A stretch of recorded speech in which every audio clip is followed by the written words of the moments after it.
Hello po mga ka-farmer, adlot ang iwaray non farmer nga niyan adikit sa ato roadside garden. Ayan, ngan magkukwakit niyan sin kapayas para himunta milky papaya. So simple la ini siya nga milky papaya no. Ayan, so native ini siya kapayas ano nga ato gipupudo niyan. Ayan, so masayon lang himon ni nga ato milky papaya no, so kudkuron tala an ato mga hinog nga kapayas. Ayan, so nakudkod tanan sa yung kapayas, native po ito nga sayaw ano.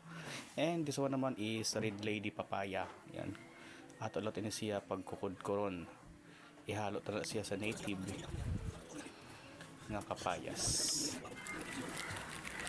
Okay, niya naman haluan tayo ni sin powdered nga gatas. Ano?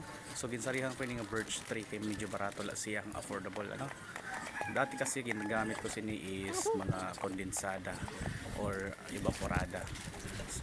Pakatali ko sini parang mas marasa siya pag powder ang gamit na gatas. Ano? So kamo bahala kung ano yung marasa nga gatas. Pwede sini i-bap, ano, pwede i-bap or kamo kung magkondensada ka kung mahilig mo sa matamis. Yan, so gatas la ora na sukar kay matamis naman uno ba nato kapayas.